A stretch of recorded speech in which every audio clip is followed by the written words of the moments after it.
안녕하세요 여러분, 선현우입니다. 오늘은 제가 유학 없이 한국에서 어떻게 영어를 배우게 되었는지에 대한 이야기를 해드리려고 합니다. 저 같은 경우에는 유학 경험을 갖고 싶었는데 이제 기회가 닿지 않아서 유학을 하지 못한 케이스고요. 그렇지만 유학을 못한다고 해서 영어를 못 배운다고 생각을 안 해서 열심히 공부를 한 케이스예요. 그래서 어떻게 공부를 했는지 한국에서 공부해온 그런 노하우를 이번 시간에 공유를 하겠습니다. 고등학교 1학년 때 이야기를 잠깐 해보면 한국에 살면서 외국인을 만난 적이 없었어요. 만난 적도 없었고 직접 제 눈으로 본 적도 없었어요. 근데 처음 만났을 때 하필 어떤 케이스였냐면 고등학교 1학년 때 조퇴를 하려고 교무실에 갔다가 금발에 제 엄마 뻘에 외국인이 거기에 서서 저를 바라보고 있는 거죠. 한국으로 처음으로 영어 선생님이 되기 위해서 짐을 싸서 건너오신 거예요. 그리고 처음으로 만난 한국의, 또 크게 봤을 때는 아시아의 학생이 저였던 거예요. 얼마나 반가워요. 그래서 인사를 하십니다. 뭐라고 하시냐면 Good morning. 그냥 가볍게 누구나 던질 수 있는 인사죠. Good morning, Good afternoon, Good evening 할 수 있는 인사고, 여러분 누구나 지금 이걸 보고 계시는 분들은 Good morning 하면 뭐라고 답해? 근데 창밖을 봤는데 날씨가 안 좋아요. 그러면 오늘의 날씨는 정말 안 좋다. 내 상황에 맞되는지 잘 아시죠? 뭐예요?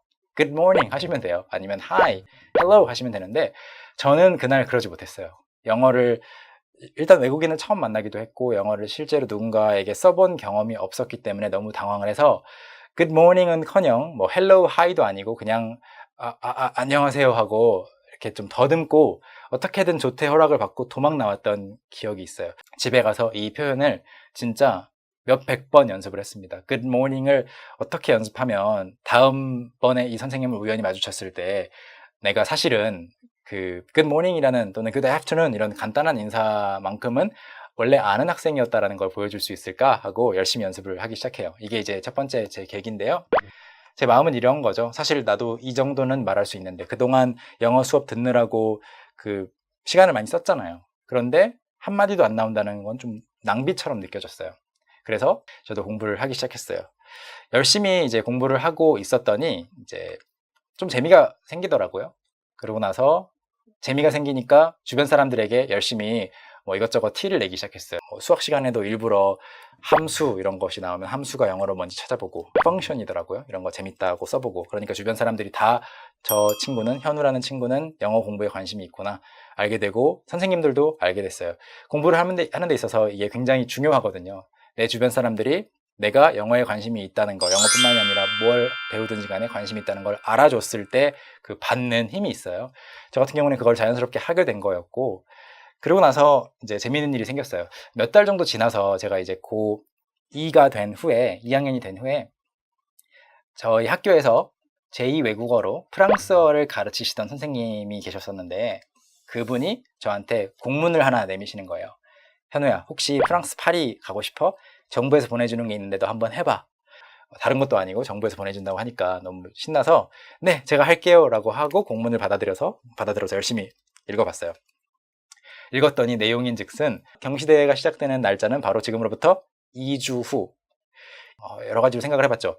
과연 내가 프랑스어 경시대회에 나가서 잘할 수 있을까? 이제 막 영어의 재미가 붙어가고 있는데 내가 공부한 영어가 프랑스어에 도움이 될까? 라는 여러 가지 계산을 하다가 몇 가지 생각 끝에 그래, 다른 대한민국의 다른 고등학생은 프랑스어를 얼마나 알까 생각해보니까 저만큼 모를 것 같은 거죠. 그래서 과감하게 도전을 하기로 하고 그날 가서 2주 후에 가서 열심히 시험을 보고 왔습니다. 결과는 어떻게 됐을까요? 네, 학교 망신이었어요. 그래서 일단 그날은 정말 결과는 실패였지만 고맙게도 이런 큰 창피할 수도 있는 그런 실패가 자극이 됐어요. 그러고 나서 내가 몰랐던 세상이 있었다라는 걸 그날 깨닫고, 앞으로 이렇게 혹시 내가 모르는 경시대회, 내가 모르는 배움의 기회가 있다면 최대한 알아야겠다라는 생각을 갖고 다음날 학교 가서 선생님들한테 영어 경시대회에 대한 정보는 다 얻고 싶습니다. 앞으로 혹시 학교로 공문이 오면 저한테 다 알려주세요 라고 말씀드렸어요. 그렇게 해서 이제 열심히 그때부터 고등학교 졸업할 때까지 10여 개의 경시대회에 참여를 하면서 처음에 느꼈던 거는 이게 은근히 재미있네. 두 번째로 느꼈던 것은 지난번에는 나는 예선에서 탈락했지만 이번에는 3등상을 받았다. 이런 것들이 작은 성취감과 함께 그런 성장의 재미를 느끼게 해주는 계기가 되었어요. 그렇게 해서 결과적으로는 다시 한번 제가 고등학교 2학년 때 학교 망신을 시켰던 그 프랑스어 경시대회 영어 부분에 다시 한번 도전을 해서 네, 어떻게 됐을까요?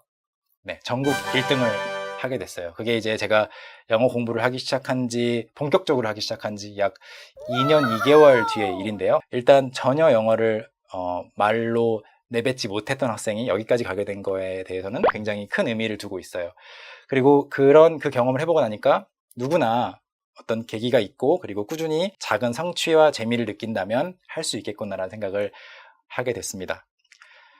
그때 이제 고1 때 우연한 만남 덕분에 지금은 저는 여러 언어들을 구사하게 됐고 그 언어들을 가르치는 일도 하고 있는데요. 여러 사람들 도와주고 있는데 그 선생님하고는 계속해서 연락을 주고받고 한 몇 달 전에도 저희 집에 또 방문을 하신 바가 있어요. 20년째 지금 연락을 주고받고 있고 계속 그 선생님에게 감사하게 생각을 하고 있습니다. 누구나 그런 우연한 그 실패의 경험 아니면 난처한 경험들 할 수 있겠지만 이거를 좀 긍정적으로 활용해 봤으면 좋겠다라는 생각을 가지고 이 이야기를 말씀드렸고요.